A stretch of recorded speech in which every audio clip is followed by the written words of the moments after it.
And we back, bitches. All right. Wasn't expecting that. Um, so uh, so Sham, we've talked a lot about well, I guess it's hard not to talk about Disney versus DeSantis and rooting for, well, kind of being stuck between a rock and a hard place on who to cheer for because fuck DeSantis, but also like fuck megacorps. Um, but Disney has been well, as expected, kicking DeSantis's ass when it comes to this legal battle. How much do you know about like the I guess like the intricacies of the Disney DeSantis thing? I would say I've been pretty informed. I've pretty much grown up on Disney. Like I would go every year as a kid and growing up in Florida, and so I am on the megacorp side, and it's weird to say. But also like look at Ron DeSantis and then look at Disney. I think just aesthetically speaking, Ron DeSantis like kind of looks like a mop. No disrespect. Like a firm, stiff mop, like a mop that has been left out to dry. Yeah, And well, sorry, yeah, go ahead. I was just gonna say, like Trump's well, I don't know if Trump's calling him Meatball Ron, but it feels like the left has embraced the term Meatball Ron, and I'm here for it. I'm here for I'm here for Meatball that. Ron. I'm here Huh? for it. I'm here for it. I like That meatball Ron. that and pudding fingers. Oh, I know I told you about it off camera earlier about how there was a story, and now we're getting a little off topic, but I have to talk about this obviously, it's about hilarious. Ron DeSantis eating pudding with his fingers, and every time I just think about him doing it, it's the funniest image in my head. Um, and hey, that might be a good logo for the podcast. Is Ron DeSantis eating chocolate pudding with his fingers. Um, but yeah, like either putting fingers or me. I'm just gonna start calling Meatball Ron, or I might use it or putting fingers interchangeably. But Meatball Ron, he's kind of, at least as of right now, he's definitely desperate to try to get back a win against Disney and his perceived wokeness. Because there's one thing I associate multi-billion-dollar megacorps with progressive politics. Um, but like Disney has this I'm blanking on what they call them, but special district. But Disney has like this special district called Reedy Creek Development District, something like that. It's one of there's like 1,000 of these things in Florida. So Disney's not special in having this, but basically it allows Disney to kind of operate as the government on its property, where or not that's like levying taxes. It's also responsible for like road construction, upkeep, emergency services, stuff like that, because it'd be really expensive for Orlando, for example, to have to take the bulk of that responsibility.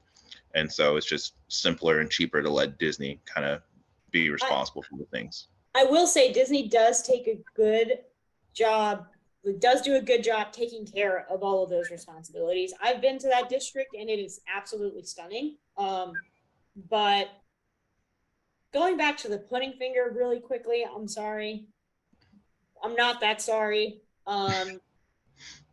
Literally, I tried finding a picture of him eating pudding with his fingers, and all I see is denial articles, Trump ad, and I can't find the picture anymore. I mean, I'm sure you're good enough with Photoshop to make it happen. I mean, hey, you posted on Twitter, probably get it going viral. Uh, I wouldn't might be. actually spend my time doing that. We'll I see. think it'd be a worthwhile effort. Um, But going back to Disney, yeah, so the dictator DeSantis and Disney have been at it because of essentially Disney is pro LGBTQ, and dictator DeSantis is obviously not, with the many anti-trans, anti-gay propaganda slash legislators that he's pushed forward. And Republicans in Florida argue that it's because they are grooming children, and like drag queens are grooming children and all this other stuff. But funny enough, we found a really funny story of, well, it's not really funny because somebody did die, so maybe not funny, but that's the wrong word. We found two interesting stories of Republicans grooming children. Um, Marcel can talk better about it. Why don't you take the reins? Sure. So, like, I guess this is actually a pretty complicated story when you start to peel back all the layers of it. So yeah, like, um, as you're saying, you got Desantis with accusing Disney of supporting groomers because Disney's just not anti-LGBTQ. I wouldn't call Disney pro people in general, but they're certainly not like you know Disney's not going to alienate a customer base is kind of what it comes down to. Um, but that war has been going on. DeSantis has kind of lost it. And I'll cycle back to the groomers here in a second because it's all kind of related. But and I'm going to give Disney the win on this one simply because like I think it was pretty clever. But uh, when Disney, so when like basically they had like this commission that Ron DeSantis basically got rid of the people on it and was going to replace them with his own stooges. And before the outgoing people left, they basically passed a I don't know if you can call it a law or a bill or whatever you want to call it, but basically saying that like all the responsibilities and rights and everything to do with that district that commission had is now owned by Disney, or Disney now holds until the last living descendant of King Charles III dies, or really 21 years after the last living descendant of King Charles III dies. King Charles III being the current King of England. Rest in peace, Elizabeth, I guess. I don't really care about her. But so like the youngest one, I guess, is like maybe I think it's Meghan Markle and Harry's kid. I'm not really sure, but like they're 5 or something like that. So 21 years after they die, basically it's probably going to be 100 years before like it reverts, and that's assuming they don't have any other children, by the way.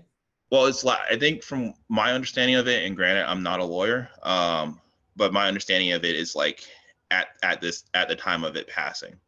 Uh, so I guess it doesn't matter if they have additional children; it just has to do with the ones that are alive right now. But yeah, so probably minimum 100 years for this to revert. They also put in something that like you can't change it at all. They did everything legally by the book. Had plenty of like they did like all the notification notifying people that this meeting was going to happen, and because DeSantis is, I don't want to call him incompetent, but certainly overconfident, is probably a good way to describe him. They neglected to pay attention to this, and so Disney basically took the power of the commission away from DeSantis' stooges before they were ever actually in it. So that's what his current bitch fest is about. And Disney's also hosting the Pride Night just as another just kind of like F you. Hell yeah. This is a little more information about the Pride Night.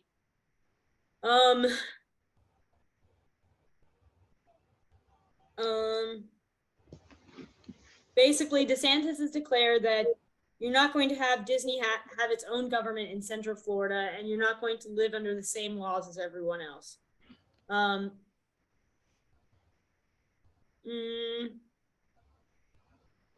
then he goes on to say Disney did special deals to circumvent the whole process, basically in terms of like hand-picking replacements to limit the company's powers.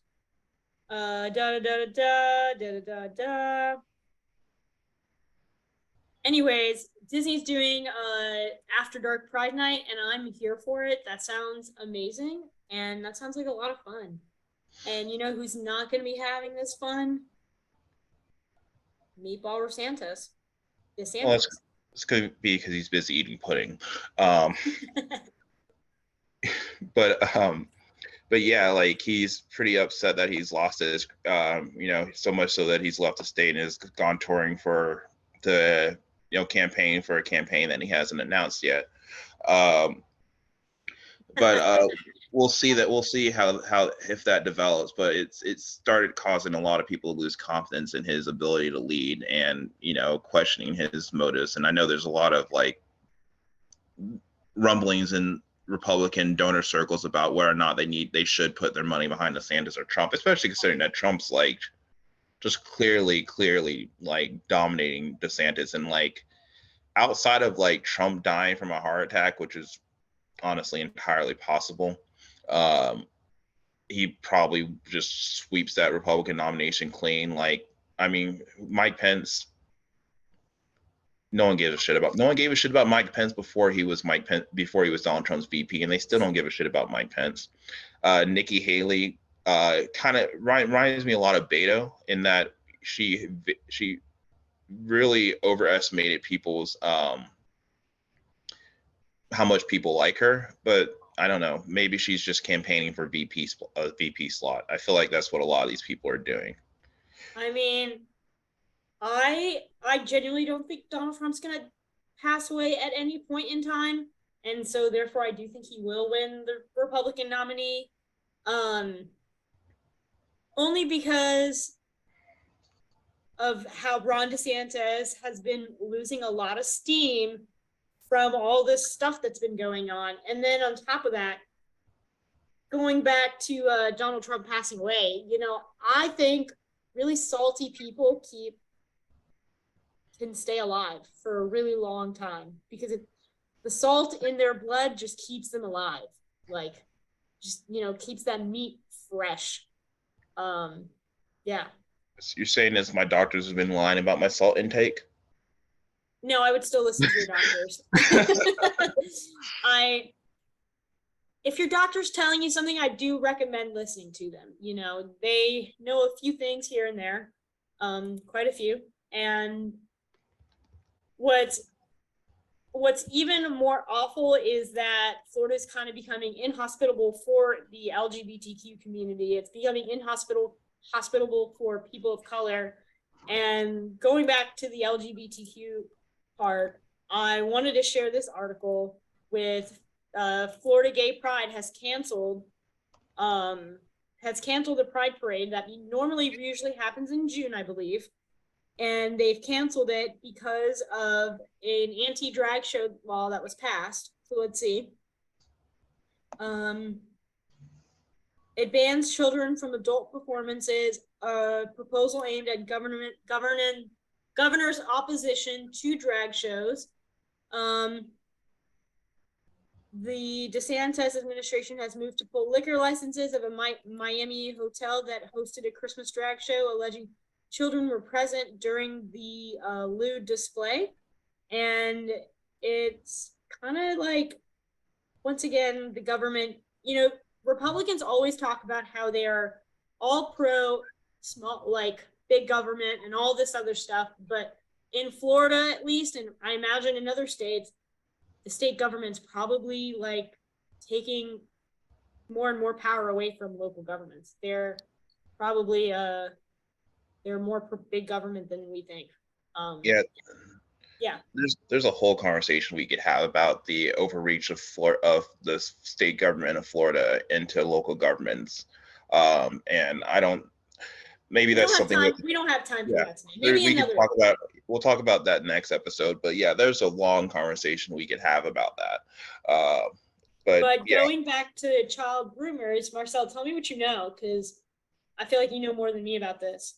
Yeah, but and it's not because like I'm looking at weird stuff on the internet. It just way that didn't make that sound any better. But yeah, so a lot of this stuff, as you know, has been about like we have to protect the children from the groomers, or the gay people are trying to groom the children, which let's ignore the Catholic Church in regards to grooming children, but also who else grooms children? The Republican Party. No. Shocking, isn't it? So surprised. So this week, there's been not one, but two different stories about Republican activists who have been grooming children. One of them actually really close to Desantis. So first one, we got someone by the name of Ali Alexander. Probably most known for being associated with the Stop the Steal campaign, and Nick Fuentes, who is a self-avowed white supremacist. So I'm not calling him that. That's what he calls himself. And then also, I got the name right here, Kent Sturman, who was a key DeSantis ally, actually killed himself because of the allegations that he was facing regarding grooming children. So two Republicans, I'm still waiting for the number of drag queens that have groomed children to come out, but we've had two Republicans so far this week that have groomed children, and that's not counting the number of other Republicans in history. One notable, Dennis Hastert, who actually used to be the Speaker of the House prior to Newt Gingrich, also was, I think I might be mixing him up with someone else, so let me double check this, but I'm pretty sure Dennis Hastert was also grooming children as well. Jim Jordan, while it wasn't necessarily underage children, Jim Jordan notably ignored the fact that the team doctor at Ohio State was molesting the wrestlers as well. So there is a long history of Republicans and messing, and just general all around, I don't even know how to phrase it, but just not keeping their hands to themselves is how I'm going to choose to phrase it. But yeah, Dennis Hastert was teenage boys. Not to say that Republicans aren't doing it, but I think Democrats are doing it as well. I know we've heard a lot of stories about Bill Clinton and Jeffrey Epstein and that whole shebang, and that could make a whole episode on its own. So we're not going to touch that topic today, but I just think it's people in power taking advantage of those that are most vulnerable in our society, that being children, that being people of color, that being people that are just disadvantaged. And once again, just shows you complete misabuse of power that consistently happens across the United States democracy, or that's what we like to call it at this point. And it's horrifying.